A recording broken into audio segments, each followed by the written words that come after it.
He turned the car on in the garage, and my fucking porn came through the Bluetooth. Ask her. I heard Dean Blundell smokes crack. Was actually the first to smoke it with Rob Ford, I heard, too. What's Dean got to do with it?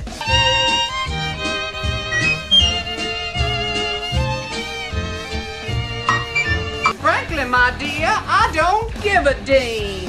It's rated R for, restricted and for a little bit romantic. What do we got? What is that in the background? What is that over there by the mic? Is he making wallets? What is he doing? What's he doing? It looks like he's... Never mind.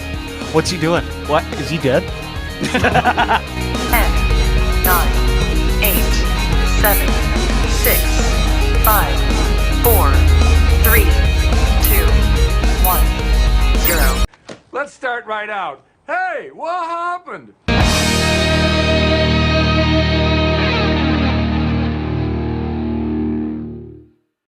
Welcome. My name's Dean. That is it.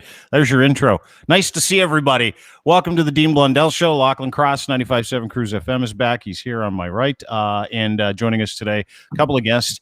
Allie from the Fuked Up podcast is going to join us in about 20, 25 minutes to talk about some things. But before we get to Allie, it gives me great pleasure to bring back to the podcast one of my favorite human beings on the planet, organ transplant booster, someone who is as real gets. She's she's probably Canada's most influential hockey wife. I actually wrote that down. Please welcome Miss Sarah Ayres, David Ayres' wife. Sarah Ayres. Sarah Ayres is here. Nice to see you.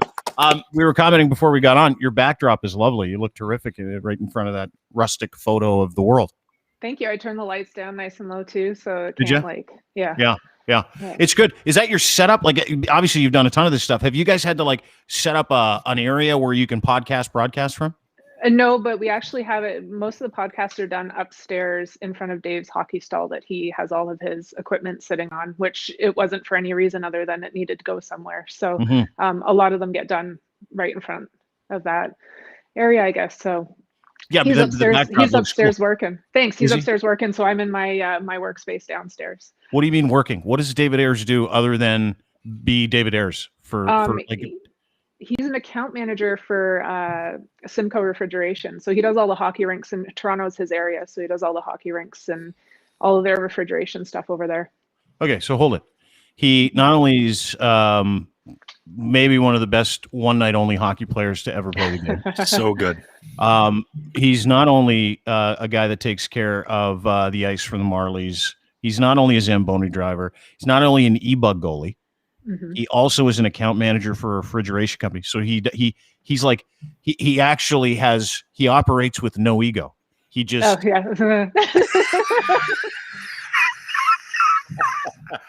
Did he get a big head? Did he get a big head after the whole thing? Because he's not on social media. And come on, he didn't, did he? He's on Instagram, and it's actually funny because we have the ongoing joke because before the night I had 1,300 followers on Twitter, right. And then the night the game happened, I got 20,000 followers. Wow. Yeah, so his agency set him up with an Instagram account, and I thought, oh God, it's game over from here on out. But he's at 17,000 followers right now on Instagram. And he's like, oh, I'm catching up to you. And I said, Dave, it took me one night to get 20,000. I said, it's taken you over a year to get 17. I couldn't believe it when because, we all know the night. Let me just play the clip before we go any further, because it's my favorite sporting moment of the last decade, without question. This is shortly after David Ayres goes in. Sarah's in the stands. The tweets were flying. Fuck me was her favorite. My favorite tweet that anybody's ever sent is as David goes in, Sarah launches "fuck me" out into the Twitterverse, and then got a whole bunch of responses in her DMs from guys going, "No problem." But you got to be careful with that one, Sarah. I learned my lesson on that one. Yeah. So she sends this tweet, and I'm glued, right? Because I'm watching the game, and I tweet her back. I think your mind's going nuts, right? Like screaming and yelling, because he didn't come in for a little bit. He came in for half the fucking game and won. Yeah. But this was the moment after, and it still gives me chills when I play it. So I'll play it for you. This is David walking in.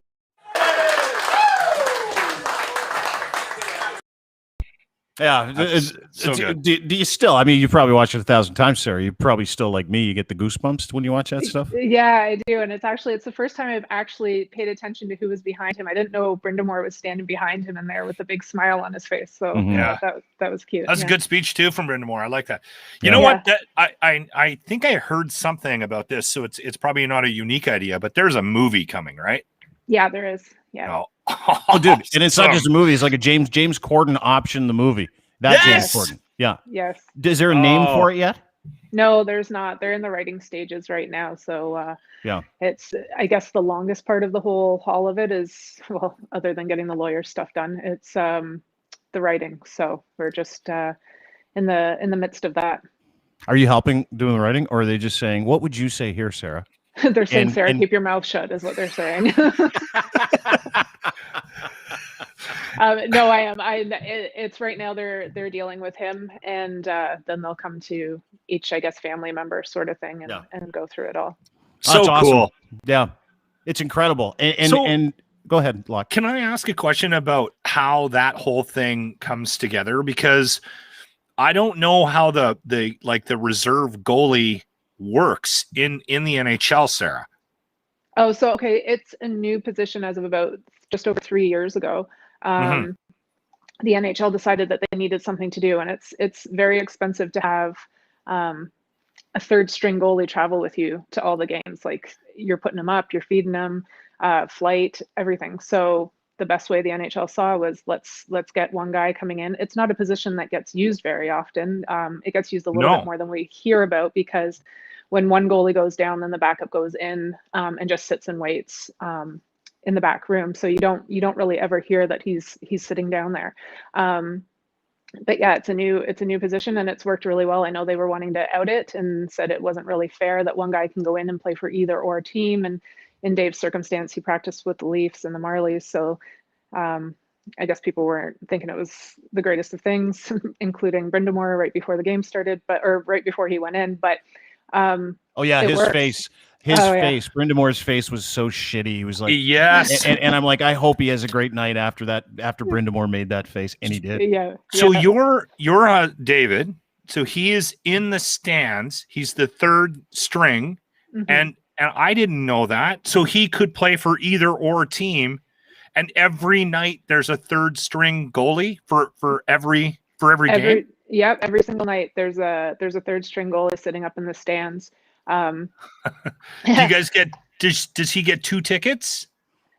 He gets 1 ticket, and then I find my way there. So whether it's, we've got friends that have seasons tickets, and that a couple of times the organization's given us seats, or I buy them, I'll bring the kids with us, sort of thing. So yeah. So here's my question to you, Sarah. Has the hatred from Leaf fans stopped? Yes, like, it has. Okay, good. It totally has. It's actually been nice, because people will say, "Oh, you know what? I was really mad that night," but it's a really cool story. So yeah. We were gloating so bad because I'm in Alberta, right? So that was like the greatest thing ever. When we found out that he jumped in and was actually a Leaf fan and beat the Leafs. Oh, yeah. I'm sorry. It was just precious. Yeah. It's a great moment. You say it's precious, but it was like, dude, you don't understand, because that one moment is it has so many attachments to it, right? It's got the story itself of a guy who never played in a game, loves the game because works around the game because he loves the game. Yeah. Humble dude, or at least I thought he was, until Sarah said, "Hey, relax. He's got a huge Instagram account. He's getting a big head."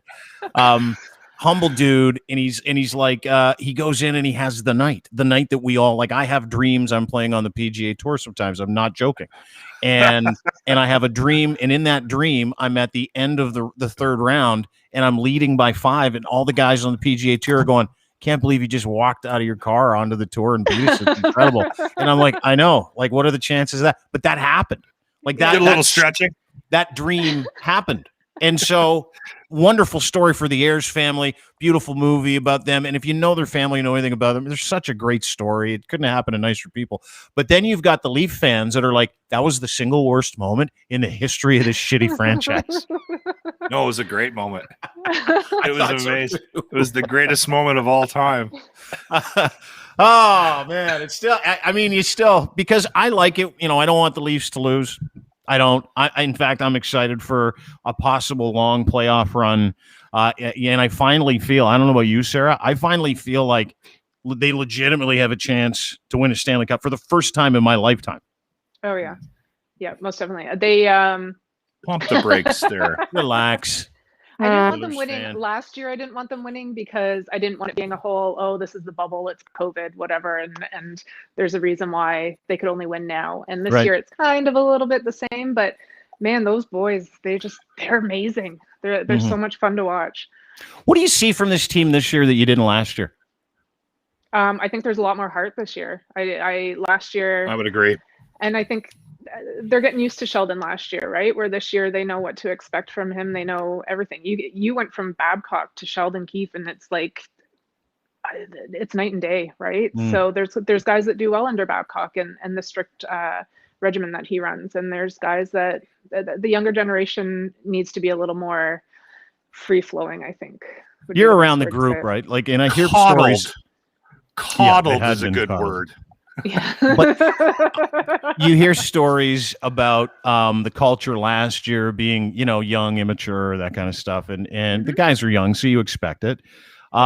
This year, all I hear are stories, like specifically around the trade deadline. They were talking to Alex Kerfoot and Morgan Riley just after the trade deadline. Alex didn't get moved, and Riley's like, listen, he didn't want to go. He was really upset, and he heard his name in trade rumors. But this is a tight group. Like, this is the best group I've ever been around. David and yourself being around the team as much, is that the feeling? Is the feeling like this? And there's something different about this group. All of them like each other. You know, guys that play here want to stay here. Guys, for the first time in my memory, when they get traded here, want to come here. Players are signing here. Joe Thornton signed here. Jason Spetz has been like the fucking steal of the NHL. There's a really good balance between the youth and the veterans this year on that squad. And and I think if they are going to take a run at a cup this year, I think that's definitely going to benefit them, right? Yeah, there's the respect with the veterans, but the veterans are also, they're not the veterans of the 90s and the early 2000s where they were untouchable and the young guys knew nothing. Like there's a camaraderie between them that is just, it's like no other. And I think you're seeing it a lot more in hockey teams now than there has ever been. Like the veterans were untouchable, but you see guys like Spezza gets sad a couple more games than I think he'd like to in that, and he knows how it's going to go. But that guy comes out to play every single time. Like, oh my God, him, Thornton, like who would have ever thought that these guys like closing in on their 40s and in their 40s would ever play like this? But I also think the young guys, they fire them up and you see how well they play and they just want to get in there. It's just, and like Hyman's my favorite. And, I've never seen a player that is able to, best forechecker I've ever watched on the puck. Yeah, he's vicious. Isn't he? And I don't know if is he that nice in person? Everybody says he is. I've only met him once. Dave knows him well, and Dave loves him. And I remember we were walking out of the underground parking after a game, and I turned around and Dave's saying hi to him, and I'm like, oh God, I got to go say hi, kind of thing. But sweetheart, so nice and so down to earth. And Dave's always said that he's such a great human being. It seems like that's the case with this team this year. It seems like the culture is a little kinder. You know, it seems like there's more common sense in the room. It seems like there's more camaraderie on the ice. You can see it all translates, right? Like, listen, I know they lost the other night, but whatever. I mean, they're the best team in the North Division, and you can. I don't know if that's the difference. Is that the intangible? I know they've got better players, but you know, liking each other and having a great culture in the room is fucking incredible, right? Oh, it's amazing. But I think too, in your early 20s, like the age of 20 to 23 is huge. The amount of maturing that goes on in that time frame is just, I don't know, like look at how we were in our 20s. I was shoving people in the trunk of my car and taking the bubbas to a beer to a park and sitting there drinking, and there'd be people in my trunk. Like I was no saint in my early 20s, and these guys are expected to travel all over North America and like be the face of their hockey team, and that like they're just young guys. Yeah, they're kids. Yeah. That must be a huge difference having some of the old cats around to kind of, teach them about culture and how to take it seriously too. Yeah, it grounds them and everything too, right? Yeah. Yeah. Speaking of grounding, I noticed a Facebook post of yours this week, and I want to talk to you. What people don't know is Sarah Ayres joins us at Ayres_35. Is that Twitter or Instagram?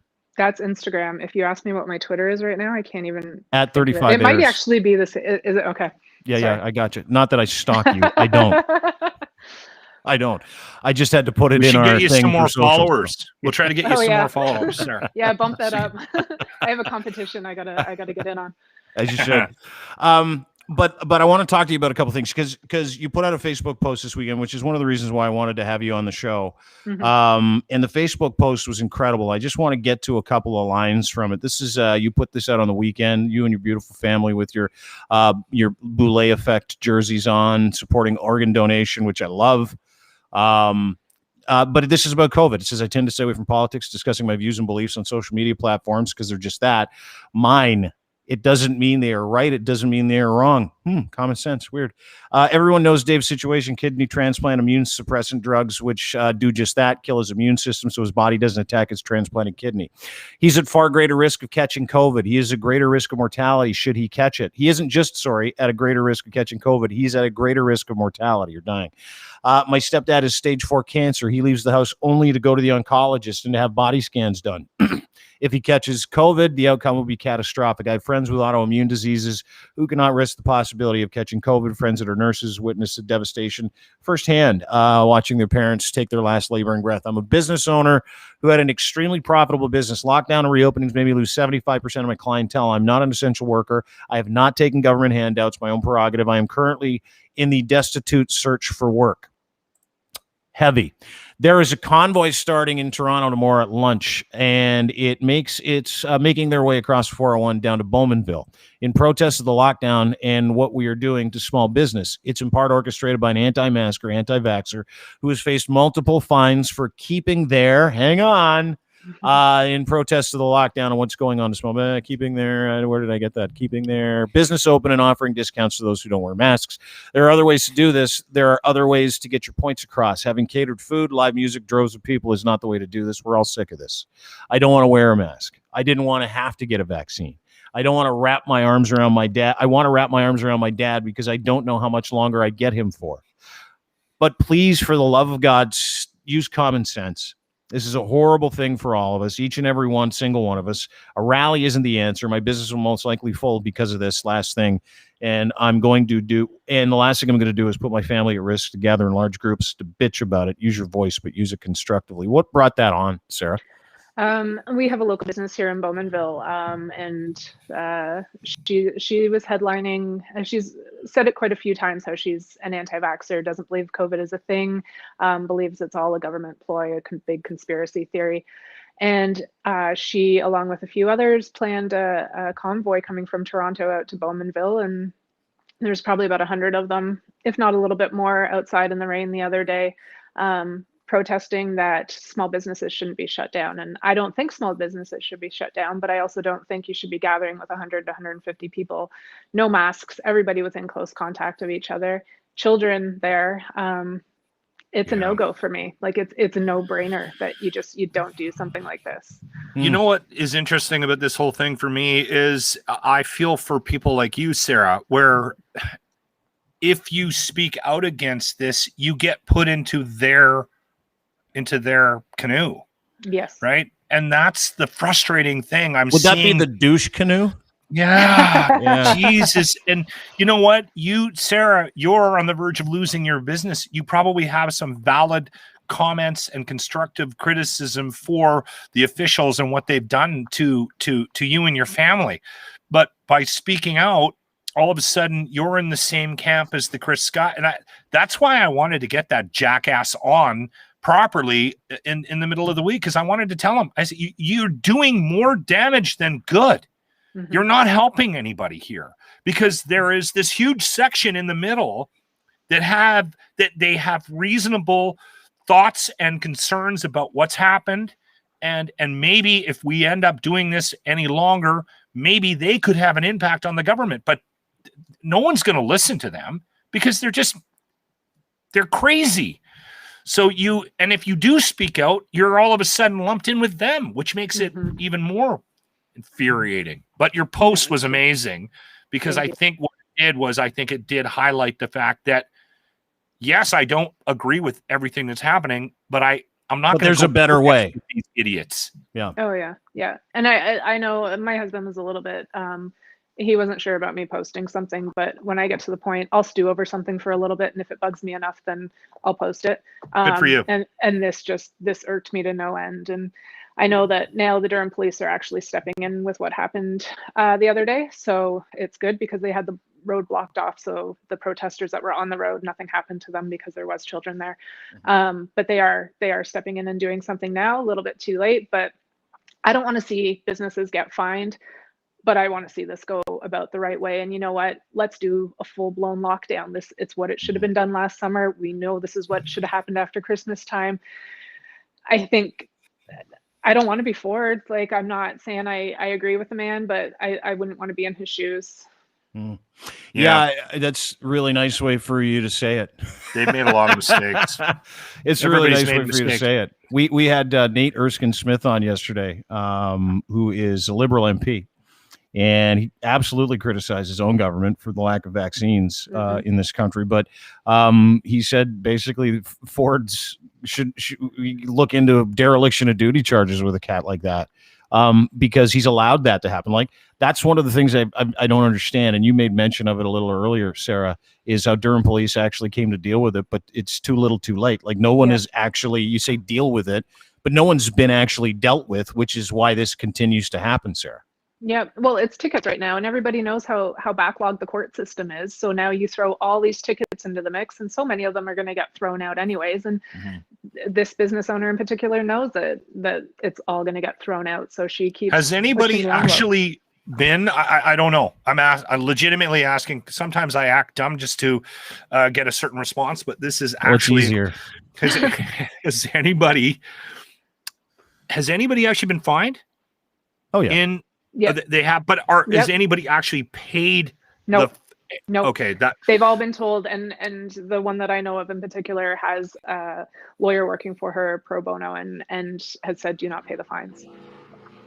That's what I know that they have handed out tickets. They've handed out tickets in Alberta too, but I had heard that there's been no money collected. No. Yeah, but I also don't understand if we're shutting down the guy for the barbecue. I can't remember his name, Dean. Adam Skelly, happy to help you there. Thank you. You're welcome. We're shutting down guys like him, and this is blatant. Like, there was 150 people standing there the other day. Like, why? And they're like, oh, it was a peaceful protest. It's like, but you're not doing what you're supposed to be doing. You're not doing what your government is telling you to do. And it's like, I got my vaccine yesterday. Thank you. Good for you. I'm not somebody who goes and gets their flu shot.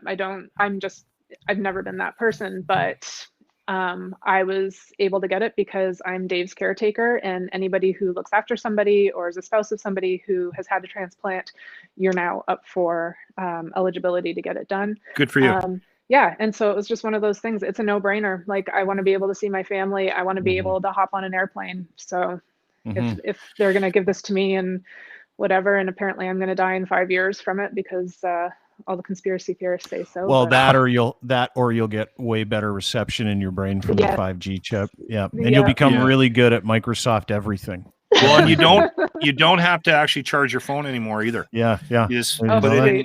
Did you get the shot in your ass, Sarah? Because if you got it, I'm going to get it in my ass because the closer your phone is to where that chip is, the better your reception. By the way, I keep doing this joke for new people, Sarah. So thank you for laughing.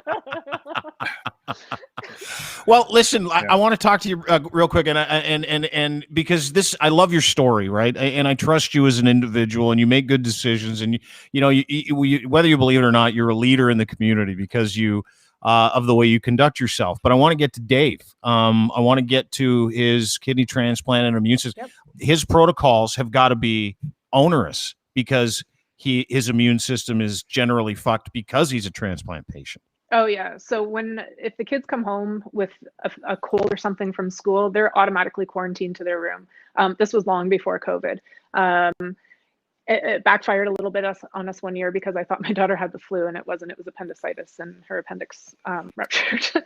So we learned the hard way to pay a little bit more attention to science. These are just the old school dad bomb / rub some dirt on it. You'll be fine. Yeah, we did that. But Stop your whining.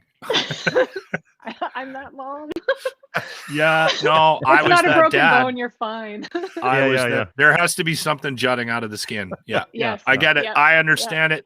It's true. I told my daughters, I said, I never beat you, but it was just the psychological abuse that you'll deal with down the road. Yeah. Oh, God. So kids come home. If they've got the sniffles, you're up in your room. Yeah, you're up in your room and you stay there until it's gone. We Lysol clean everything. Our house is really clean anyways. Well, not like it's disinfectant clean, not tidy clean.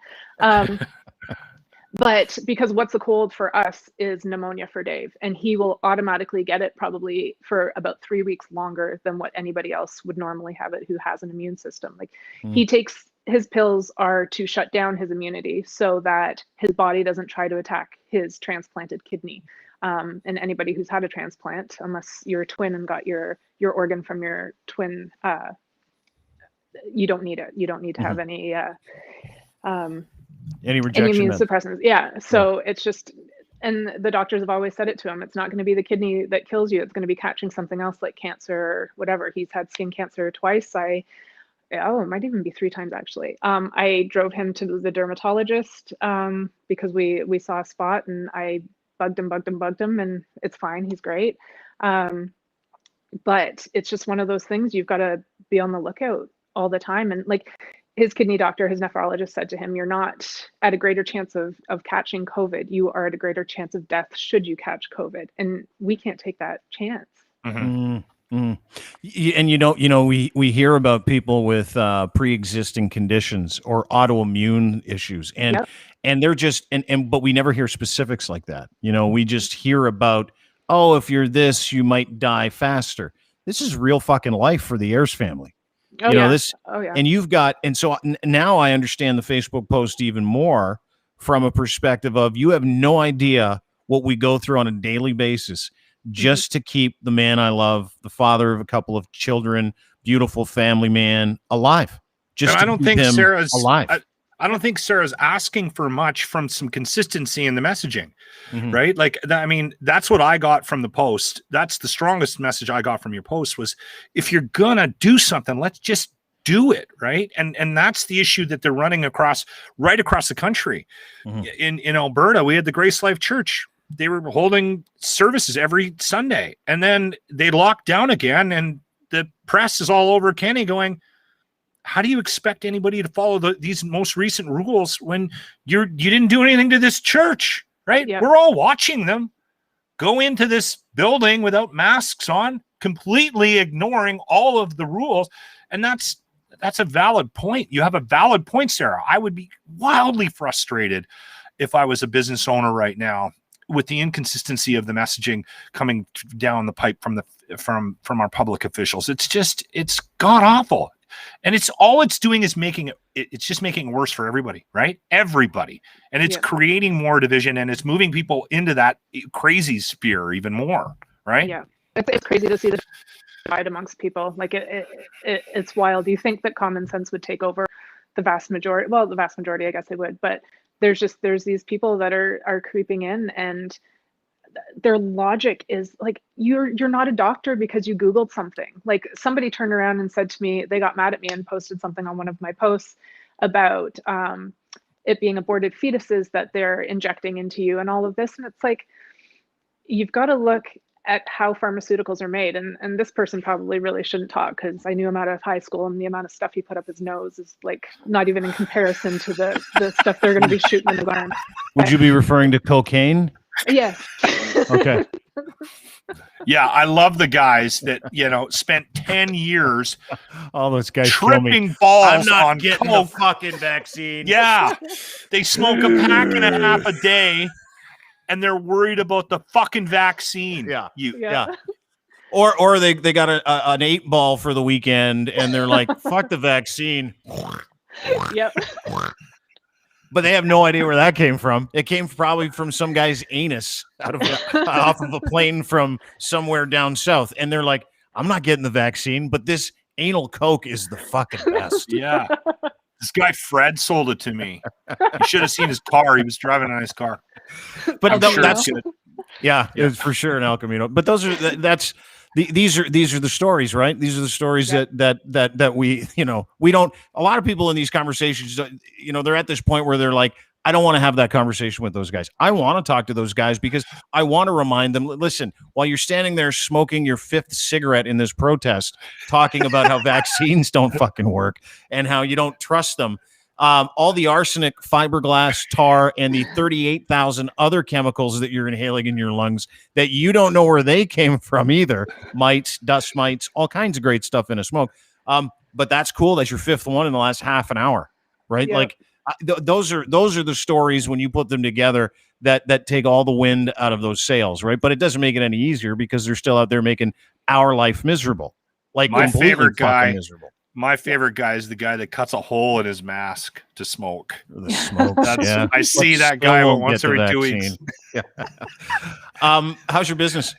It's null and void right now. So I went from having 140 clients a month to, in between the lockdowns, having about 30, 35. And obviously right now I'm shut down. I've had a couple people message me saying, hey, can you see me? Like we'll keep it secret and everything else. And I'm like, yeah, nah, not a chance. Not doing it. I'm not having somebody come knock on my door.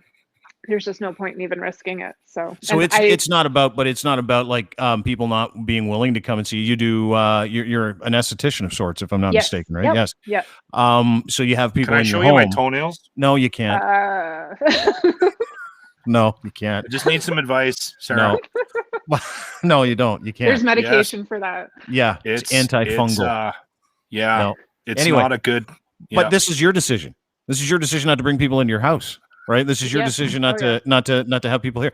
And while you're making that decision, and your business gets basically dormied, and you're in the search for employment,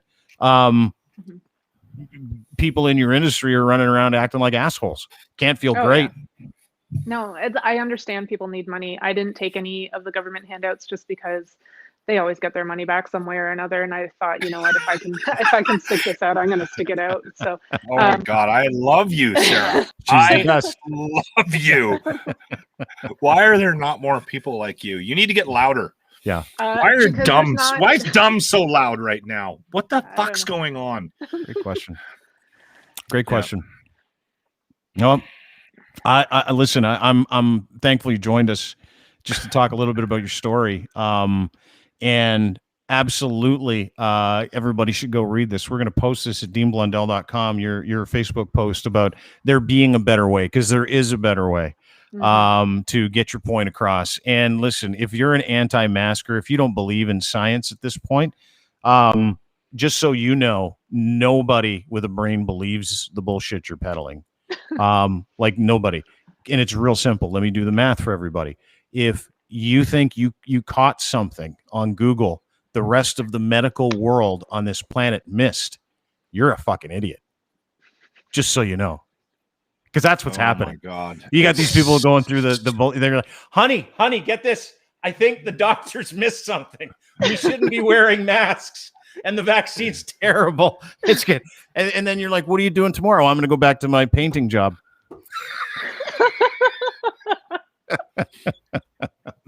Okay, doctor. That'd be great. Sarah Ayres, thank you very much for being here. I really appreciate it. Awesome. Thank you for having me on. It was nice to meet you, Sarah. Yeah. It was great meeting you. I'm going to go follow you on Instagram. Yeah, do it at do. Ayres_35. Follow her and make sure that she goes flying by her husband in the follower account. That would be incredible for Sarah. Gosh. And at 35 Ayres on Twitter. Thanks, Sarah. Great to see you again. Good seeing you. Thanks, guys. Okay, take care. That is Sarah Ayres. Maybe, like I said before, maybe the most influential hockey wife on the planet. Ayres_35? Yeah, that's who she is. Yeah. Yeah. Okay, hang on. I'm just getting that. She's the best. She's amazing. Oh my God. I want to watch a hockey game with her and her husband. Oh, yeah. I do remember after that. This is done. I do remember that that post actually I think I saw it on Twitter. I don't know if I saw you post it, but I do remember. Yeah, I retweeted it. Yeah, that might have been what I saw. Fuck me. Yeah. Oh, so old. That must be stressful, right? When your husband's going into a profession with one kidney, going into a professional hockey game to get lit up. Yeah, but he wins. And I know he wins, but that's not what you're thinking. But dude, listen, this was in late February, early March, pandemic hits, and we get shut down. So right before a guy who had a kidney transplant has to hunker down and try to make it through a pandemic with one kidney and an autoimmune system that's fucked. Yeah. But the night before that, he had the greatest night in the history of nights. Yeah. That is because it meant so much. Like, it meant so much to the family, it meant so much to David, meant so much to Sarah. They're real hockey people. The other thing is it meant so much to Leaf fans who were fucking apoplectic for literally one whole year about the whole thing. Like, they've just started to let it go. The one thing that people get mad at, if you want to piss off a Leaf fan, it's not 1967. It's none of that stuff. It's none of you haven't won a cup since. It's like, all you have to do is scream the words Zamboni driver and you'll give a Leaf psycho a fucking heart attack.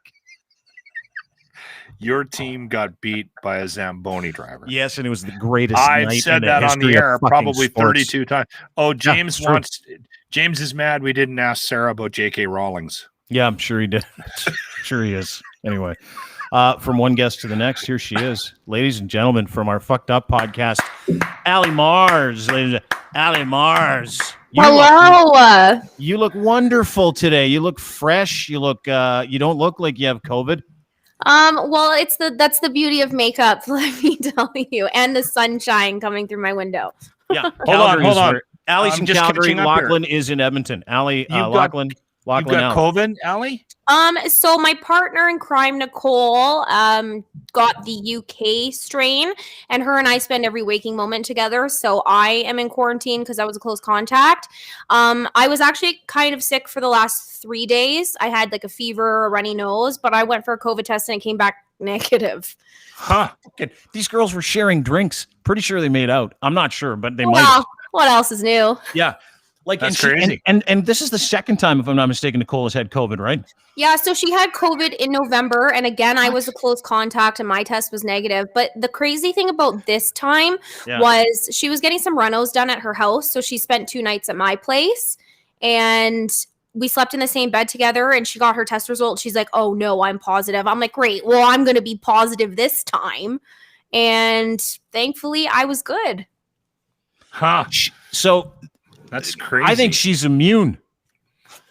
Like, I don't know if it's possible, but you might not be able to even get COVID. I honestly am immortal at this point. Well, this is like a storyline of a zombie movie, Allie. You know.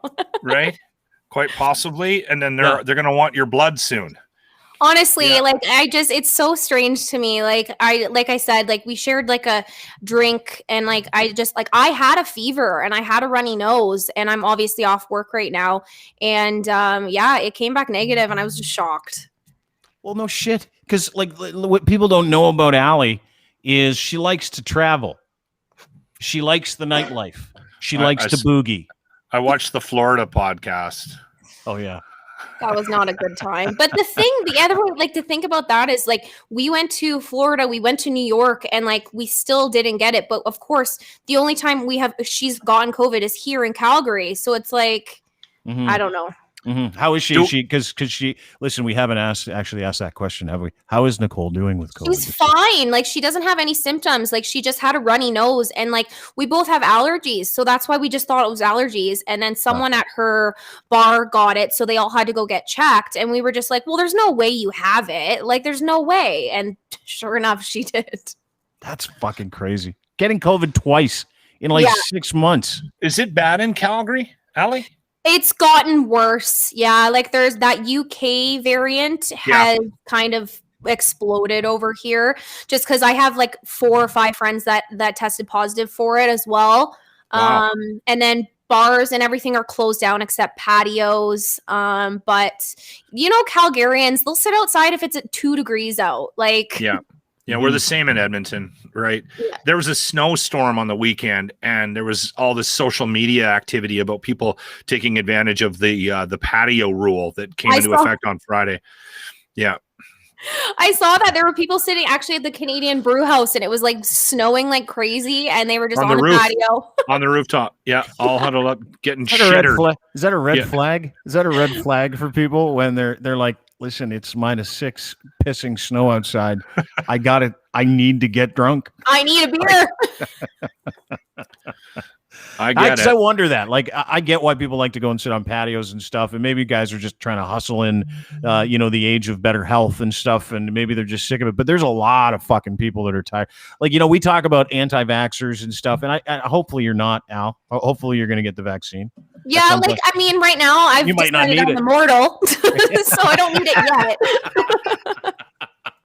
Yeah, it's fucking unbelievable that you're not like that. I cannot believe. Oh, the Jays just wanted to walk off, by the way. I cannot believe after everything that you've done, New York, Miami, Vancouver, working in a bar, knowing you and what your lifestyle is like, technically you should be dead. I should have died last year. That was a rather hearty laugh after that statement. Oh, and I was in Mexico too. Like, I forgot about Mexico during COVID. Yes, yeah, dude. you know what? She's traveled. Pardon me. She's traveled her dick off during COVID. All right. Well, let's hear the excuse here. Because I haven't left my fucking basement. A lot of people don't know this. I like to keep this like a quiet part of my life. I do work in the air industry as well. So for me and my partner, Nicole, to travel, it's cheap. And when COVID happened, we were like, hey, well, like we really need to get away because we went through that first lockdown. And then in December, Nicole and I were like, hey, let's go to Mexico for a couple days. The price of the resort was half the price. And so we went for 3 nights and there was no one there. Like no one. Not a soul. Well, no offense, because the fucking plague is running the world right now. I am starting to see the logic, though. Allie, keep going. Honestly, like for us to have been sitting on a beach in Mexico with no one around, you have a higher chance of going and getting COVID at Costco with 7,000 people shopping when you're sitting on the beach and there was no one around us. It was just us and locals. Mm-hmm. Okay. Yeah, I would go to an all-inclusive if no one else was there for sure. Yeah.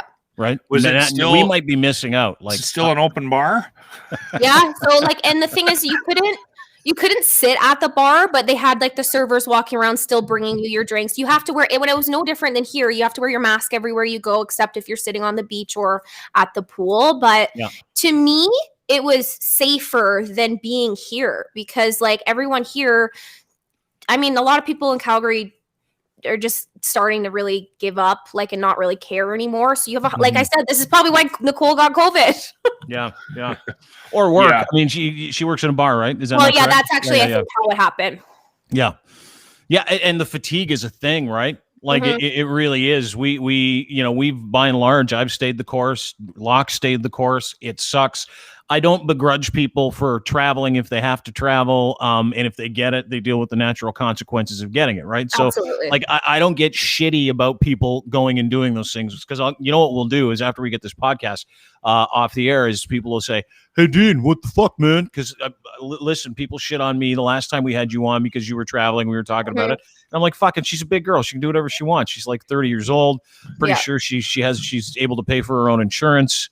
Probably he has her own vehicle. Like, fuck, she's capable of making her own decisions. And if she gets it, she gets it. But at least she's not like the one thing you're not doing is telling people not to wear masks and not get the vaccine. Yeah. Like you're just operating, right? That's totally different.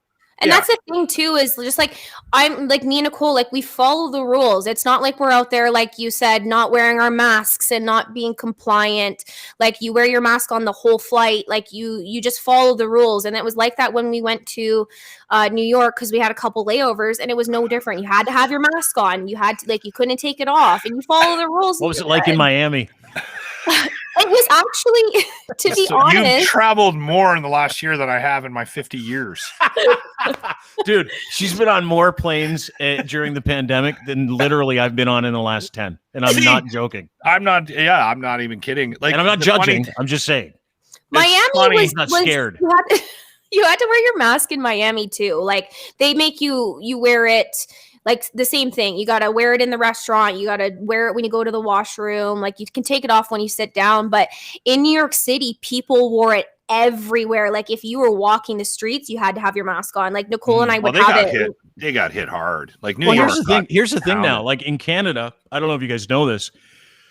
We actually are way more of a hot spot. This country are way more of a hot spot than the United States or Mexico per capita. Way more. Oh, per capita, like tons more. We the curve was like per capita, the amount of people that are getting it. Canada has surpassed the United States like 2 days ago. We're fucked. Mm-hmm. So I get it. Like if you want to go to the States and more people are vaccinated there, if you're going to use mitigation efforts and wear a fucking mask, you probably stand less of a chance of getting it. Exactly. I don't want to dwell on this, Allie, but I do have to ask, is there anybody in your life, or are you're too pretty and you just get away with shit? Is there anybody in your life that goes, what the fuck are you doing? Like, does mom call and go, Allie, what? Did I just hear that you went to Mexico? Yeah, because you talk about this on your podcast, and you talk about it on Twitter and Instagram as well. Well, so I live in Calgary. I live on my own by myself, and my family's all in Ontario. So for me to be traveling, it's not like I'm coming home and putting my family at risk. I live very far from them. But my mom, the thing I love about my mom is she's been like my biggest fan like since day one. And she said to me, actually, it was really funny when we started this podcast and it started really taking off. She's like, I always knew you'd be in the limelight. Like my father was a radio host his entire life. Actually, I think Dean and him crossed paths a while, like years ago.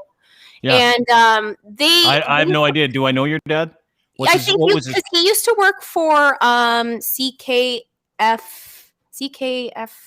or something like that. CFNY? Yeah. What was his name? Dave Marston. Well, I think his radio name was... Jesus Christ, are you kidding me? That's your dad? Dave's dad? Oh Dave Marsden's your dad? Yeah. Oh, fuck. I take it you both know. No, not at all. He's a fucking legend. He's a fucking a legend. I can't believe you didn't get the call letters right. Your dad is Dave Martin. We've had him on one of our shows. Yeah. Really? Yeah. Doesn't your dad do the smoking commercials? No, I don't know, but his radio, he went by James Scott too, as his radio name too. But my dad, Dean, he does know you because I mentioned your name, and he's like, "Oh, we crossed paths before." Yeah, we did. And I think you actually might know his brother too, but I can't remember what his brother's name is for the life of me. You don't remember your uncle's name, huh? Let's cut that awesome. part. We're live. There's no cutting that. We're fucking going. That came out. Allie Marsden has no idea what her dad, Dave Marsden's brother's name is. Your dad Uncle so-and-so. launched the alternative station in Vancouver, didn't he? Dave? Yeah. And for years ran it. Mm-hmm. Yeah, I don't. Your dad's maybe. I don't know. Maybe. Is there two Dave Marsden? There might be. Sorry, can I just a quick question here, Al? You close with your dad? Yeah, me and my dad are BFFs. Are you? Okay, because you don't know much about him. This is the new relationship with like my family and I. Like I got two daughters, right? I got a 21-year-old and a 23-year-old, and the lack of knowledge they have about what I do is remarkable to me. Yeah. And like there's a lot of conversations in our house where my family will bring up something that they think about me that just blows my mind. Like they think that I'm an anti-mask. They think that I'm anti-climate change, and like they have these opinions about me. And I'm like, what are you? Do you guys? Any of you listen to my fucking show? I'm on the air every day. Do you not listen? Nope, not at all. Fucking. They have no idea I do a podcast. I remember I had a fight with my daughter. She's like, your podcast isn't on Apple. And I'm like, what are you fucking talking about? It's on Apple. You can get it on download. No, it isn't. Why would they put your podcast on Apple? This is Allie. Allie's my fucking kid. She's just like my fucking kid. This is exactly what I go through. I feel that way too. And the reason why I feel that way is because these girls live their lives, like Allie and Nicole in the Fucked Up podcast. If you haven't watched, they live their lives on their podcast, and they'll talk about fucking anything, from their sexual conquests to getting duped by guys. And I want to play this clip. This is from Allie's TikTok. I pulled this off yesterday, Al, and I want to talk about it because you got fucked over by a dude. Like royally fucked over, and you were really excited in your podcast. I was watching one of the promos. You're like, I finally have a boyfriend. And then literally the next video I see a couple days later is this. This is your sign to take pictures and make that boy regret his whole life.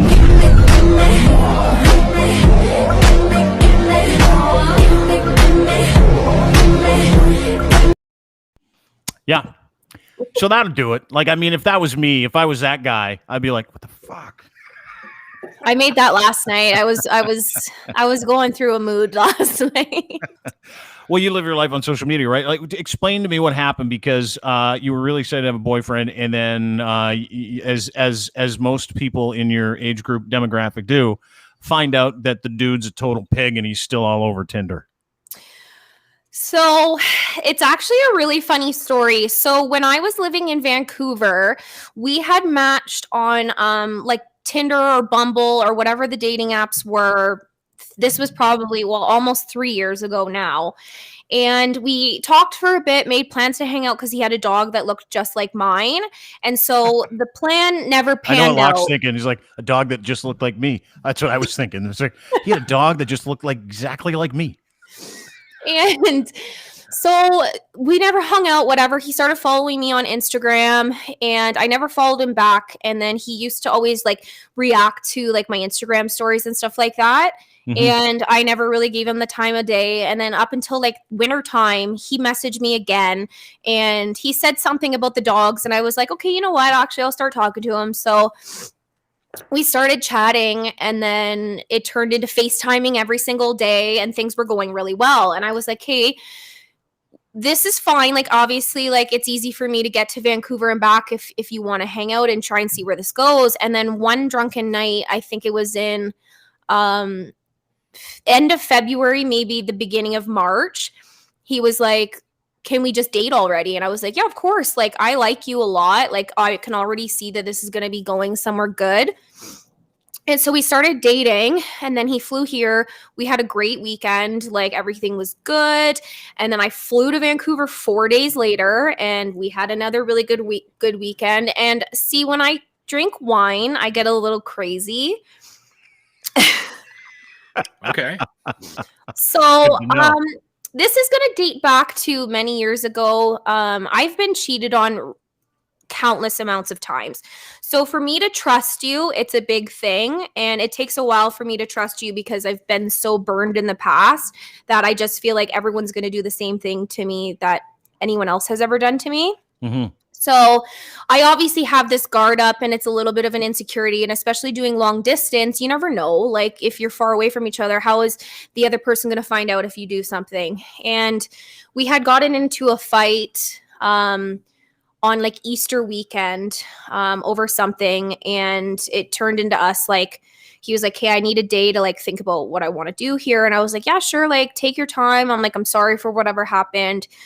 We worked it out, and then I had released the podcast episode of me coming to Vancouver, and I had mentioned someone that he knew, and I called her a name, and he what came name? at me.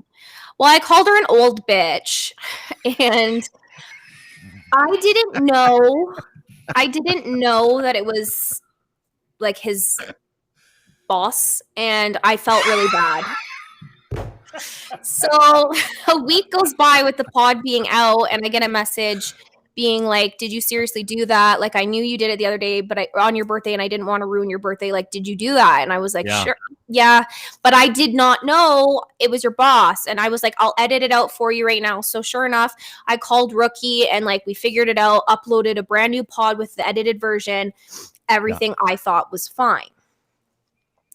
The next day, I get a message from a girl that I used to work with in the bar industry. And she's like, I have some bad news for you.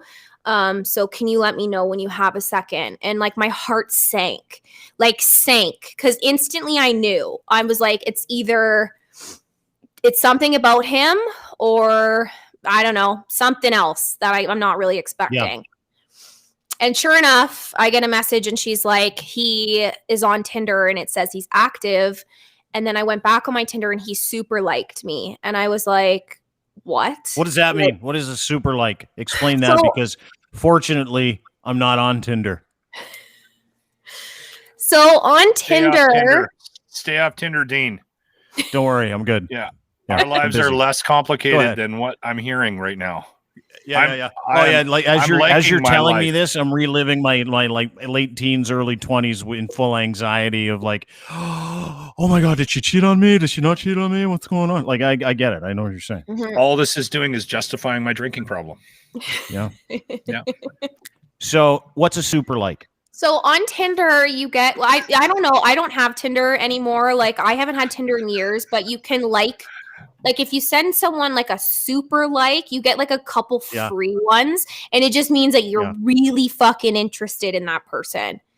And so he super liked my girlfriend. And I was like, I had no words, like none. And I sat there and I was like, I don't know what to do right now. Like, do I say something? Do I wait? And so I told her, I was like, I want you to message him and I want to see if he messages you back. See, this is where guys get fucked all the time. Because guys are useless loads and we can't keep it together. So we go out and we super like things, which by the way is fucking hilarious to me that real men like to super like stuff. That's super mega like somebody. I'm gonna mega and it's mega like a super gold heart too. Like it's so stupid. Jesus Christ. Yeah. But guys are pigs, just so you know. Oh, I know. Generally speaking, yeah. How many dick pics do you get? I actually don't get any. Like I really don't, and I used to back in the day. I had Snapchat, and Snapchat was when people would send that kind of shit to you. But I don't have like I have it, but I honestly don't use it because I hate Snapchat, and that I made my Snapchat private for that reason. So that's what Grant said. Grant said Snapchat's like spring break. Snapchat's the thing that you use also to cheat to get away with it because the messages disappear. Okay. All right. So it's no experience there. Okay, good. So he super likes a friend. You then concoct this fucking spy deal with this girl who got super liked. You're like, hey, message him and tell him you want to hook up. Is that what happened next? Yeah, I was like, okay. I was like, I want to see if this is actually him. And she sends me the profile. His description is something that he would say. And I was like, it's him. Like, so then I go to the internet and I type in, because I know Tinder changed their rules, and I type in like, how active do the profiles on Tinder show up? And Tinder only shows active profiles that have been active for 7 days, because then they get rid of the people who aren't on it, just so you're not liking someone who's not even on Tinder. So I screenshot that and I was like, I'm gonna have all my ammo ready to go. Like, so she messages him and I'm like, hey, let me know if he messages you back. And now I'm stewing, right? And Nicole, she's like, I called her. She's like, do not do anything. I'm on my way. So Nicole rushes over here. And so we're sitting here and I was like, I don't know what to do. Like, how do I do this? Like, what do I want to explode. Like, I want to lose it. So she's like, just send him the screenshots. So I screenshot his profile and I send him the profile, and he was just like, oh, that's an old profile. And I was like, oh, is it? So then I send my activity status screenshot and I say, really?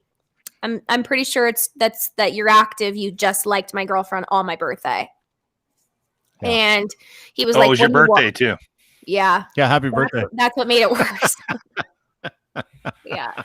Yeah. So what did he say? Did he, was it a gotcha moment? Did he fess up, or did he say, I don't know what you're talking about, and block you like most men do? He honestly, this is the thing about him, is he admitted it. Like, obviously at first he lied, so I was pissed. But then he's like, I don't know what you want from me. He's like, we were done last weekend. I wanted to break up with you. Sorry, I had a weak moment. I didn't mean to hurt you. And me being the spicy little bitch that I am, I just fucking went off. Good for you. What'd you say? I just, to sum it up, I just was like, you literally realize we're dating. That's cheating. Like going and downloading Tinder and having plans to, I don't know. He told me he didn't have plans to hook up with anyone, but still, when you download a dating app, especially something like Tinder, which is a hook up app, like Tinder is the one that's the trashy app. That's the one you go to just to hook up. So seriously, that's all you do on Tinder? Is it like I ask these questions because all I know the time people. I know people that met on Tinder and they're married. Like I believe Sarah, who we just Sarah back then, but now it's not. Like it's morphed into the Let's Fuck app. That's pretty much it. Okay. Yeah. Because right now you have Hinge and Bumble. Hinge is more of a detailed app. It takes you like half hour to do your profile because you have to fill out what you're looking for and all of this stuff. And Tinder is just like pictures, boom, I'm going to sleep with you. Nowadays, at least in my like for us, that's what Tinder is. Yeah, that's what the bar was for us, back in the day, right? Locke? Yeah. That was the bar. Well, you went I to the bar. Be honest, you went there for one of two things: to get drunk or get laid, or both. This all kind of passed me by. I missed all of these things, not just social media. I met my wife, locked that shit down because I knew that I was in over my fucking head with her. And then the rest is history. I do this occasionally. I'll do it for you guys because I don't think I've ever done this for you. So I can take both my hands. Okay. Yeah. All right. I can take one hand and I can put it in my pocket. And the digits on the hand that I have out of my pocket, there's enough on there to count the number of women that were gracious enough to undress in front of me. Actually, I might even be able to use a doorknob, 3 fingers, and turn a doorknob. So there's a real sense of appreciation. Yeah. So and you're what Allie's for it. talking about is like right over your head. Kind of like her knowing what her father did. Ow, that was a great moment. We need to make sure we're talking about the same guy.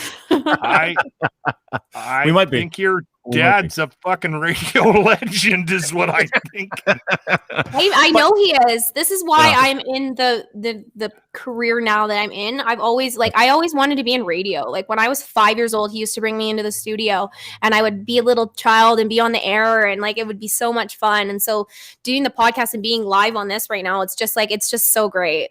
Mm-hmm. You do a great job, but what you're terrible at is picking dudes. Yeah, so I know. Your deal? Like, what's your deal? Because is Nicole bad too? Like, is she a shithead with boys as well? Same. Oh yeah, we're equally terrible. Oh, okay, all right. Why well, then is you've that? got like, somebody. You got a kindred spirit. I know you guys talk about it all the time, but like it is like, you know, from podcast to podcast, you might be in love or you might be ready to kill the same person you're in love with. Yeah, exactly. And like literally I said that to her. I was like, you realize we come on the pod, we say we're in love, and then next week we're like, well, that guy was a piece of shit. Like we sound so dumb. It's every podcast. Like I fucking love it. Hold on. Is that your father? Oh fuck, I'm gonna have bad lighting. Yeah. Is that your dad? Is that your dad? Oh, okay. It's not, okay. All right. Well, because that's a radio legend there. Dave Marsden, legend. CFNY. And if your dad was Dave Marsden from CFNY, I'm like shocked that you didn't know that's your dad. That's why I asked about the cigarette commercials, because the Dave Marsden that I just showed you a picture of did these cigarette, because he was a heavy smoker and ended up getting Dave got cancer from it and did these commercials and they're very powerful cigarette commerivals. I'm gonna ask him. Yeah, text him right now. And until then, I want to figure out why you keep giving it away to guys, because it's a fucking problem, Al. And I said that to you in a text. I'm like, do you because here's the thing. My theory is you guys just believe everything guys tell you at this point in your life. Well, you see, here's the thing, okay? No. He worked on me for like 2.5 years, and so I was like, I'm gonna give him a chance. And this is the problem.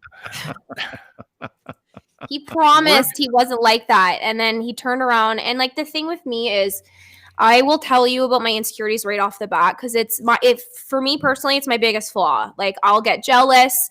I just essentially need some sort of reassurance. And the biggest thing with dating right now is social media. And social media is a big thing in relationships that ruins relationships nowadays because girls know how to stalk. Guys do shit behind your back and they think that they can get away with it, but girls will always find out. Like it's not hard to find out if the guy you're dating or whatever is following new girls and liking their photos and all this other shit. And so it fucks with girls mentally. And like it's not even just me. Like I have other girlfriends that are in the same boat. And my other girlfriend, I was just telling her because she messaged me this morning. She's like, "What happened?" I told her what he did, and she's like, "My ex did the exact same thing." Yeah, it's everywhere because guys are pigs. Like that's Locke and I are here to help you, and this is why I'm glad you're on the show with us today. Because, and I said this to you, guys will say work on something for 5 years if they can have sex with it. Like, you know what I mean? Like, that's I think the goal most for women know that, though, right? I don't think like they do. All I think guys I just think they're with their trepidatious. cocks. That's all the time. That's all they care about. I know people that have worked on a sexual relationship with a female for 7 to 10 years, finally got there and went and fucked the whole thing up with someone else too, because guys are pigs. That's just kind of who we are. Very hard to find someone that actually says, hey, you know, I really want to be in this relationship. So what happens is that you and Nicole, because you're so nice, you're like, I think it's happening. And then you give it away. And then you're like, I fucking trust the guy. And then you find out he's on Tinder like 7 days after you go, I'm in love. I'm in love. But the problem is that no one sits and waits. Like you got to fucking sit and wait, because here's the thing, Al, and I've learned this at the age of 48. You can judge someone by what they do, never by what they say. And I know that's weird because I say a lot of things, but I try to never, ever say something I know I can't do. And I also try, listen, I'm not selling guys out, but I am one. I've been a 30-year-old guy. I'm 48 now, and I can look back on that stuff and go, holy fuck, I can't believe she believed him. I can't believe she gets it. I can't believe that she actually gave him her trust. I can't believe women give guys their trust on a daily basis when they just start dating anyway. Do you have a type? You shouldn't. Do you have a type? Like, are you looking for, like, when you're Jason flicking Momoa through Tinder? I met Jason Momoa actually when I was living in Vancouver. He was so nice.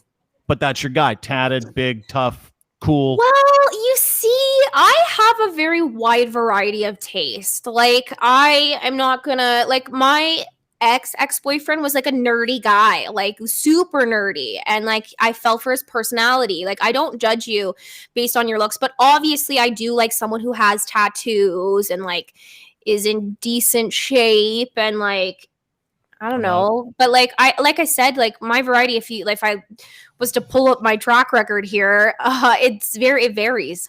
Mm-hmm. You give it up on the first first a lot date? of times if you're looking for somebody in particular, like if you're looking for a look or whatever, a lot of times you might get pigeonholed into a certain personality trait as sure. well, right? So I got a question too. That can be a bit of a trap. Not that I got a question. Speaking of traps, are you a bit of a honey trap yourself? Me? You know what I mean by that? No, I am. Yeah. Thank you for asking. No, not you, Locke. Not you. You're Okay, not a honey sorry. trap. You're just a 50-year-old What is a honey dude. trap? A honey trap. Do you or put you thirsty use pictures on the internet? No. Your honey trap is like you use the junk to tell guys that you trust them. It's a honey trap. That's what I think it is. I tried this thing. I tried this thing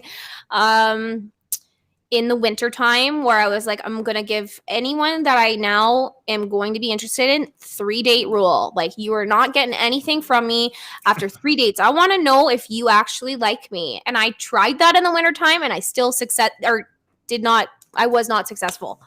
Yeah, I know. So it's just, I don't know. But it's not you. It's not 3 dates, Al. That's what I'm saying. It's like 3 months. It's like wine. 3 weeks. Maybe it's the wine. It's like no wine. But it's like you I'm have talking to about watch. You got to watch guys. You can't just listen to them, right? You got to watch them, see how they are, watch them do things. Is he going to be and not hold out the sex? Like you can do have as much sex as you want with whoever you want, but before you go, I'm in love and we're getting married and I can't wait to have his babies on the next podcast. Give it like 3 months, 90 days, because in 90 days, you know what you're going to find? That guy's probably a fucking tool. and and you won't put yourself through this stuff.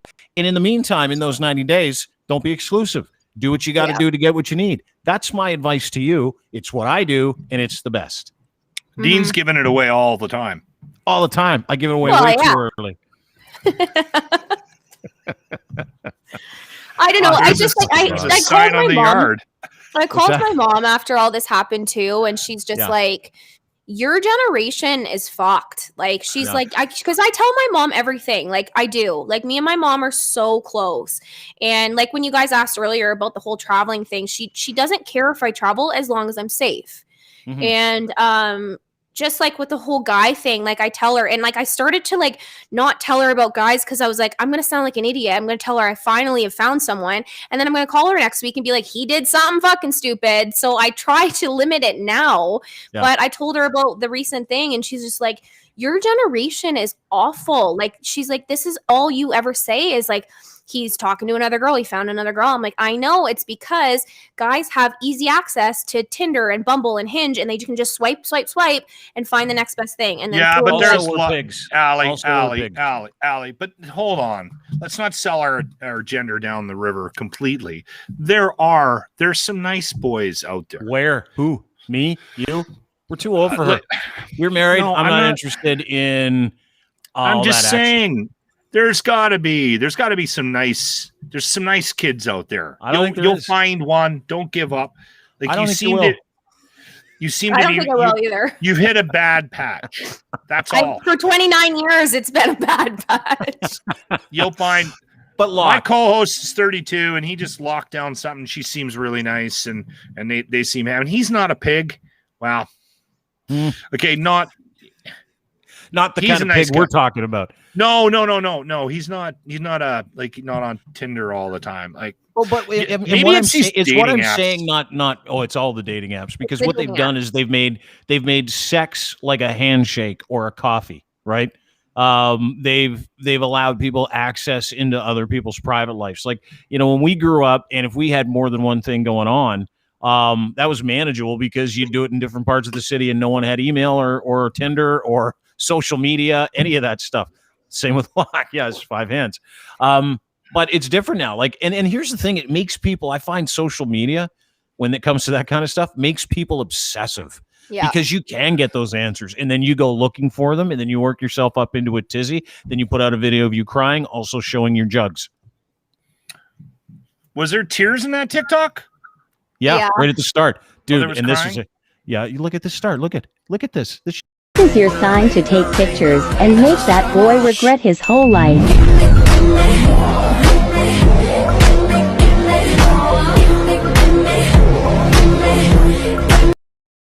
Any of those from OnlyFans, or are they just snaps that you took? Those are just pictures. Actually, pretty much all those photos are on my Instagram. How's OnlyFans going? It's going great. It's going great. Is it? Are you still enjoying it? I'm honestly, to be honest with you, like at this point, everyone knows I have it and I don't really care. I'm making a decent amount of money. Like right now, I'm barely working right now. So it's a lot of time for Nicole and I to be focusing on the podcast and stuff. So it's been great, but I make enough money that I don't have anything to really worry about right now. You don't have to be honest. I think it's fucking great. I'm really happy. We've got a guy that we work with, Jeff Woods. We had him on last week. He's on OnlyFans. I love that. Yeah. He's not showing his cock, though, which is what I thought immediately. I was like, are you, Woodsy? Are you pulling out the old hog and letting the ladies sign up for that shit? And he's like, are there guys on OnlyFans? Are there guys that show their dicks on OnlyFans? I told you, Aaron Carter. We had this conversation when we had him on. Yeah, I saw that. Carter, he gets his guitar out. How's his hammer? Is it a decent size hammer? With his dick. I don't know. Did you have Aaron Carter on here? No, I want to now, though. Get him on right now. We'll talk. Him and I, he DM'd me once. Did he really? Yeah. For what? Some sex? Years ago. There's a guy you can trust for sure. And he used to follow me on Twitter, but I noticed that he doesn't follow me anymore, but he used to. Yeah. All right. So, okay, OnlyFans. You say you're doing it and you're enjoying it, and I'm a huge proponent of it, even though I've never subscribed and I won't to anybody, just because it's like I'm 48 and it's weird. But at the same time, sure, there's no 48-year-olds on there at all. Jeff's 57. He's on there. Dude. No, I'm saying 48-year-olds creeping on young 30-year-old 29-year-old Allies. Do you know why? That's why I can't because I know what that says about me, because I know other guys and that do subscribe to young girls on OnlyFans or people on OnlyFans, and it's like the internet has everything I want if I want to go and look at that stuff. So what are you giving them, Allie? Let's get right down to brass tacks here. Are you just like in a Videos in a or bikini pictures? making a salad, or what are you doing? Like exactly. That's a great idea. Actually, I might do that next. Yeah, make a chopped salad in a bikini. Yeah. I honestly, it varies. Like what I post on it is just me in like I actually did just post a bikini one the other day, and some lingerie. But if you want to see more, you have to send me lots of money. Okay, so then it works, dude. That's how it works, right? Like so somebody sends you some money, and do they ask you to do certain things? Yeah, like I'll take all requests into consideration. Yeah. But yeah, like I haven't really gotten anything too crazy. A lot of people want to see girl and guy content. Have you gone there yet? I well, with my ex, yeah. Yeah. And he was cool with being on it? Or yeah, he was all for it, which was really nice. Oh, that's really nice of him, yeah. Now, Nicole, what a guy. What a stand-up guy. Fuck. We should put in for an award for him. Did he show his face? No. Does there's never Nicole- his face involved. Okay. Does Nicole get involved in your OnlyFans? Does she have one? She's not involved in mine. She had one. No but matter how much you ask. Yeah. Okay. I get a lot of that, to be honest. Oh, for sure. I mean, you guys are both very pretty. I can't imagine there not being some requests from the male side of things, just based on what I know about my own internet search habits, that there might be some requests for you too. Oh yeah, that we've gotten that quite a bit. My own internet search habits. Allie, could you pretend it's a different fucking world? Allie, it really is. Can you pretend to be a different nationality if I send you $100? No, it is. It is, because there was never this option for people to make money right back when we were younger. And this generation, like I know Allie was saying, her mom says she's fucked, or this generation's fucked. I don't think it's fucked. You know what I think? I think this generation's keyed up. And the reason why I love the fact that Allie does it, in not in a creepy way, is she's taking the power back from the dudes, right? Like she's making people pay, because people are going to creep her anyway. People are going to check her out anyway. People are going to masturbate to her pictures on Instagram or TikTok videos anyway. So now she's got the added benefit of saying, okay, you perv, you want to see this action? You can see this action, but you're going to pay for this action. Yeah. You want to see me take a shower? That's $100. Yeah. Or is it more? Give us an idea of kind of cash. Do you have a rate sheet? Do you have a rate sheet? I'll send you guys your rate. Where do you set the bar? Like, that's a question. Where's the bar for you as far as, that's as far as Allie Mars goes there. My most expensive thing would probably be roughly about $100. Okay. And I have 60 fans. 60 fans. And that's at $12 a month. That's awesome. This from the Nerd Dad. Locke, make sure your Bluetooth is off. Yeah, because Locke left his Bluetooth on the other day, and then he went into his bedroom and he started masturbating, and then everybody outside heard the porn that he was masturbating to. Happens in the car. Good job. Okay, hold on. Not everybody.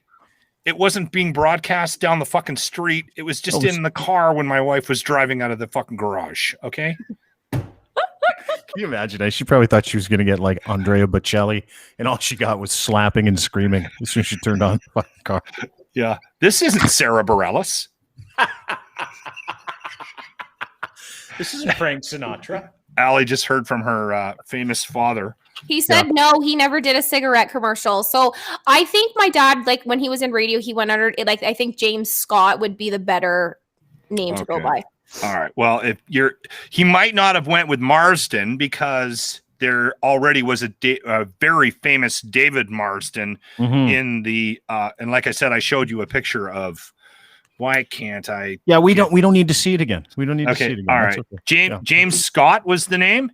Yeah. Radio dude. I don't know James Scott. That doesn't mean he's not famous though. Yeah. This he was, might be. oh my God, 20 years ago. Yeah, I was here 20 years ago. Yeah. Yeah. That's why I Radio. think, Dean, you guys just must have I crossed just started in radio, actually. At that time, 20 years ago? No, Did you really? No, I'm dude, kidding. there's a fucking liar. You're 50 something. Yeah, you're old. I hate when people do that. They're like, because you stop and you're like, you've been in radio longer than that. And you're like, shh, don't give me up because I'm old. Did he work on the Q? Did he work on Q on the island? It Vancouver? was all in Ontario, like Toronto, Niagara Falls based. Yeah, Okay. doesn't matter. Anyway, All right. Locke's obsessed with finding out who your dad is. Well, I was I'll give you some I was more in a info. little bit of shock that you didn't know and obviously your father is not.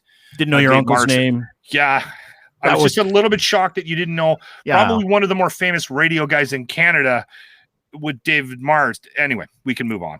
Yeah, I was stuck on that. I just asked him that, so we'll find out. Okay, good. All right. So are you okay? Because you were crying in that bit, like you bounced back, right? Like She seems fine, Dean. Yeah. Well, no, she puts on a brave face though. Like this is the Allie Mars. It's not just any fucking Allie Mars. It's the Allie Mars. I She puts put on a brave face. you know what? I've gone through this so many times that I just like I'll cry for a couple days. Like I had a good cry last night and the night before. And I just kind of it's me. Like, and you just gotta realize, like, I posted this picture on my Instagram the other day, and it's just like just breathe and realize who the fuck you are. And that's kind of my motto, because I'm just like, I'm gonna get through it, I'll be fine. And I'm not in a rush to be locked down, but like when you get really excited about something and you get let down like that, it really sucks. Yeah, it totally sucks. It totally sucks. I hope that we were able to enlighten you a little bit as to what men's intentions are. I feel like we had very little impact, if I'm being brutally honest, but that's okay. I feel like we had a pretty good impact. Allie No. trusts us. Allie trusts I do. me. I don't know if she trusts you, but she trusts me because I I'm trust not one you, of those Dean. cats. Block, we'll get there. Yeah, okay. I can work on it. Allie. I can. Yeah. I'm Allie just a Mars. little bit shocked by a lot of what we've talked about today. I'll be honest. We haven't had a podcast like this, and I find her life fascinating because she lives it out loud. Right? She's like Canada's Cardi B.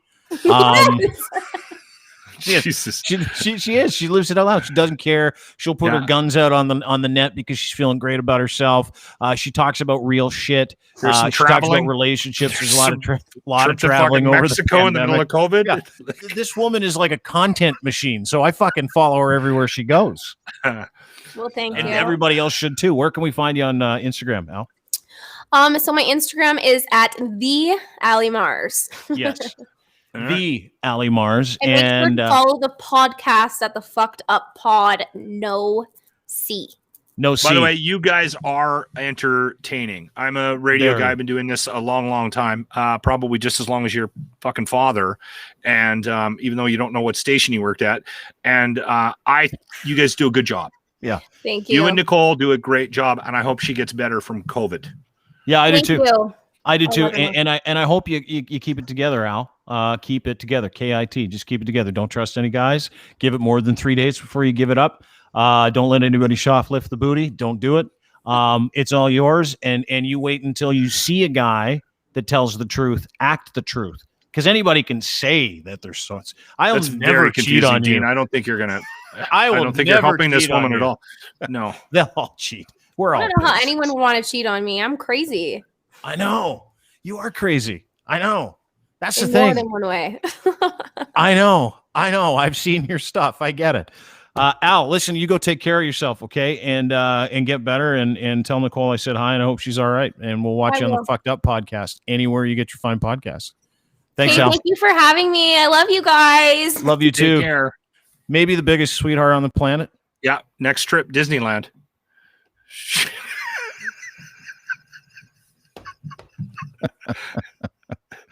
She's Yeah, as sweet there. as it I learned gets. a lot there. I learned there was a lot of information coming at us there from the youth of today. We're not in that We- world. We're No, not, and I fuck like no. learning about that world from someone who not Yeah. only is in that world but runs that world.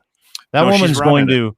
She's That woman is running it. going to run something big one Yeah. day. But I honestly think not that she needed to hear this from me, but because I'm a complete fucking loser. But I mean, I think that she has got to stop finding relationships on social media. Good call. Right. That might be first step. Not finding them on social media. And this is good advice for everybody else. You can find someone anywhere. You can find someone on, my 50-year-old ex is finding people online. No problem, apparently. No problem at all, right? Apparently. Yeah. Dean's got a sign on his yard. Come on in, ladies. No, I don't. But here's the thing is I'm at this entry point of you should try the sign. I'm not doing the sign because I don't want anybody coming here for anything. Even that. I'm at this point where, much like you, I listen to Allie talk about the experience. And I'm like, even though I'm single and happily single, I'm like, holy fuck, is that what people have to go through now? And I get why you like being married, you like your wife and all that other stuff. I have no desire to put an uncontrollable asset in my life, right? Like an uncontrollable, and that's what a relationship is, an uncontrollable asset that a lot of people think that they want. And the truth of the matter is that all you're doing is bringing another individual into your life that has the same, if not more problems than you. And in this world that we live in, everybody goes, if I was with another person, I'd be happier. If I was in a relationship, I'd be happy. What you don't realize is all the fucked up soup that's in your head goes on in everybody else's head, including that person you're bringing in your life. So now you got two people that have two different agendas trying to get control over the situation as opposed to enjoying each other's life. And, the and all the other little parts of it too, a new relationship where you're like, I want you to come meet my family. I don't want to meet anybody's family. I don't want to go to anybody's fucking Christmas. I don't want to do an Easter dinner at my girlfriend's house. I don't want to do any of that stuff. And it's not because I'm a bad person. It's because I don't care about it. I'm perfectly fine being in this space by myself, and opportunities that arise to be in a relationship, I don't capitalize on them because it doesn't matter to me. I don't want a relationship. Don't you have 3 on the go right now? That's not a relationship. Okay. Those aren't relationships. Those are understandings. Well, you're dipping your dick in the pool. Well, no, not really. It's you know what you do is you have understanding. You're trolling. You have understandings. At this age, there's understandings. There's no relationship. We have an understanding, and that understanding works. And then when the understanding's over, you go back to understanding yourself in peace, quiet, and solitude, where no one else has to say, I'm really frustrated by something. Everybody wants something different. You're at a stage where you want what you want because of the horrific things that you went through in your past relationships, which I'm guessing you probably contributed to in a large part as well. If we're being honest, at least 50%. You're a well-established and a thoughtful human being. I'm guessing you're well aware of the mistakes you made. Here's the thing, though. I think that my wife summed it up beautifully. We had a conversation years and years ago with numerous people about why my wife and I work. Because on paper, just taking a look at fucked up me and my wife, you would be going, that doesn't, the math does not work out here. And we're closing in on 30 years together. And we just celebrated our 25th wedding anniversary in September. And listen, we've had our bumps in the road. It hasn't been all fucking bliss. I mean, we've had to work at this. This has not been something that we haven't worked at. Yeah. And she said something after years and years and years of us being together that made sense to me, and it makes sense to a lot of people. I've actually tried to get her to write a book about it, and I'm not even kidding. Equally fucked up. If you find somebody that's equally fucked up, and the only other sort of caveat to that is that you have to find somebody that has a similar sort of moral structure than you do as well. I think that's also important, right? Like if you're dating a guy that likes to drown kittens on the weekends and you love kittens, it's not going to work out. It's going to fail. He also might be a bit of a sociopath too. And just using the extreme example to make a point. If you marry a serial killer that kills cats, you married the wrong guy. Yeah, no shit. Her book is going to be a lot better than my explanation right now. Is the point I'm trying to make. But I think that that's one thing that we've figured out, my wife and I. Yeah, but not many people have. Like, I've been married once, I'll never get married again. And the reason why I won't get married again is because of what you just said, is that someone who's equally as fucked up. Do I want to double the amount of fucked up in my home? Absolutely not. That's not how you look at it. It's a balancing act. It's no, a I've got balancing nothing to act. You're balance because approaching my it- happiness is way more important than anybody else's. And that's fine to be selfish. It is absolutely fine to be selfish. Well, you're not in a- healthy if you're not happy, right? That's and so that's where I'm at with it. Like, you know, you can't have two fucked up people get. That's, you know, and God bless Allie. And fucked up, Dean. I That's know the that, point I'm but like trying to not make. two people that So you fucking gotta- don't trust each other. That's the point. Okay. Well, I mean, listen, she would be able to explain it better than me. That's why she's writing the book. She's the smart one. Play the video of the old couple, and we can sign off with that. That's a great way to end this thing. Should have played it for fucking Allie is what you should have done. No, I shouldn't, because you would have started fucking crying again.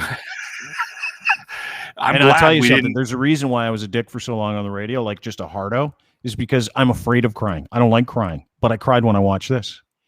My buddy Rex Chapman put this out today. And yeah, I hate being sad, so I stay away from sad. So I act. This like a is dick. good sad though. This is fucking great. This sad. isn't just good sad. There's a couple things going on in this video. Old people, 85, married almost 70 years, 63, 64 years. In Manchester, England, haven't seen each other in 5 months because of the COVID pandemic. They had to separate them, right? Yeah, had to separate the lady from the husband, and they were apoplectic. Couldn't deal with it. One guy almost lost his life. Wife almost died. This is the moment when they reunite in a home. After 5 months, 6 months, after 5 months. I want you to watch this, because I didn't think this stuff existed. There's true love out there, Dean. There's true love out there. It is. This is beautiful. This is out there. beautiful. Watch It's out this.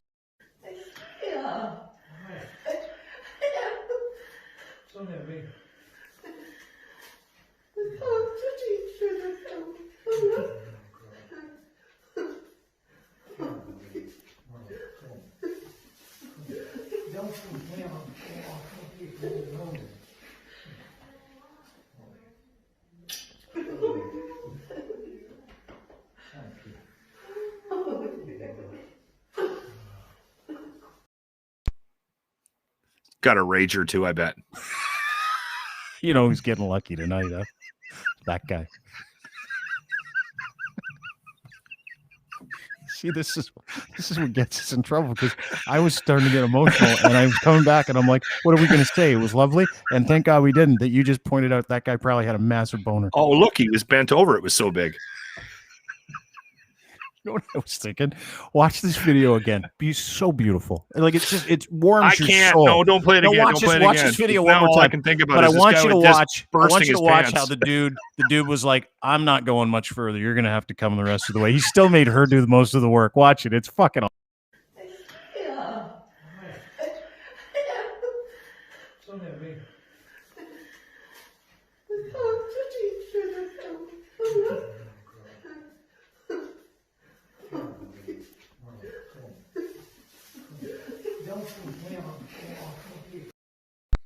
Did you see? He couldn't walk. Well, he's like, couldn't "Listen, walk. That's you're why gonna he have had to a do the rager. rest of the work here." Yeah, I got a boner, babe. I'd go all the way over there, but I'm tenting right now, and she knew, because they've been It went married for down so my long. pant leg. It went down my pant leg, and it's immobilizing me. Honey, this is being recorded. I can't. That walk was anymore. a sweet video. Beautiful. That was a beautiful moment, and you could have that in your life again, Dean. I'm Take good. the sign down on the front. I'm good. Hey, I'm good. ladies, come on in. No ladies, no, or dudes, nobody. I'm good. I'm taking a sabbatical from relationships for the next 10 years. I'm just not good at marriage. I'm fucking terrible at it. It's okay to awful at not. it. It's okay to not be okay at a marriage, but I think you should not be completely killing the idea of a potential relationship down the road, Dean. Yes, I should. No, I don't think that's a good move. I don't think that's a strong move. You know what? It is, and here's why: is because I don't care. I don't. I You're watch gonna people. find, Dude, I'll you're tell you gonna something. find I some watch old people. bird like Ethel there that's gonna give you a rager, and you're gonna change your tune. I'm telling you.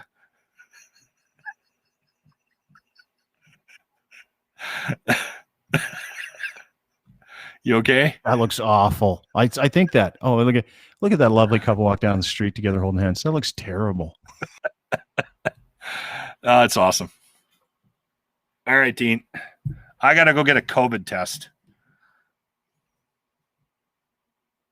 Did I lose you?